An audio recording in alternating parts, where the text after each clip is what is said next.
Antoine Nerrière, bonjour. Bonjour.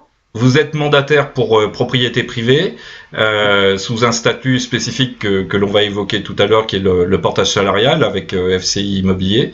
Est-ce que, avant de parler du portage, vous pouvez nous parler de votre parcours?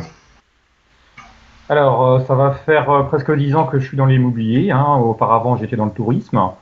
Rien à voir avec l'immobilier. Donc, j'ai commencé en agence traditionnelle classique. Et je suis indépendant. J'ai rejoint un réseau de mandataires indépendants sur Internet depuis 5 ans. Et dès le départ, sous le statut du portage, ou vous avez évolué? Alors, j'ai fait toutes sortes de statuts, auto-entrepreneur, agent commercial, et depuis 2015, portage salarial. Voilà. Et qu'est-ce qui a fait qu'en 2015, vous avez décidé de passer sous cette configuration juridique différente quand même? Que le statut d'agent commercial ne me plaisait pas du tout, beaucoup de contraintes. Bon, la réactivité du RSI, hein, bien sûr, hein, que tout le monde se plaint.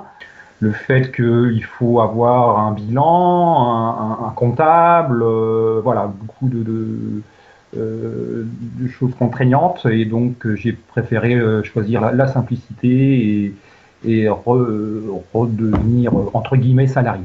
Concrètement, quand on est en portage salarial, si on fait une vente, comment les choses se déroulent? La commission agence du réseau est encaissée donc par le réseau, hein.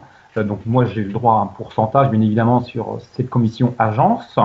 Et donc la société de portage salarial, FCI Immobilier en fait, est entre moi et propriété privée et qui transforme la commission agence en bulletin de salaire. Et concrètement, vous signalez qu'il y a une vente. Je préviens le réseau, hein, propriété privée, comme quoi il y aura une vente tel jour, et donc il me prépare la facture, et cette facture est renvoyée à la société de portage. Pourquoi avoir choisi FCI Immobilier?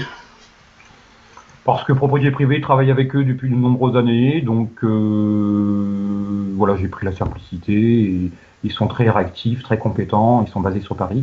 Beaucoup de mandataires, de conseillers en immobilier indépendant se posent la question de savoir justement s'ils doivent aller vers le portage ou pas. Si vous aviez un conseil à leur donner, quel serait-il?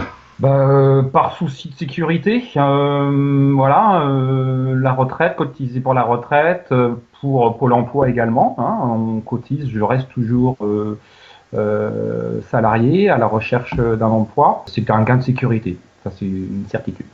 Les internautes pourront trouver sous cette vidéo un lien qui leur permettra d'avoir des informations très précises sur le portage salarial et FCI Immobilier. Je vous souhaite de bonnes affaires et vous dis à bientôt, Antoine. Merci beaucoup. Merci beaucoup. Au revoir.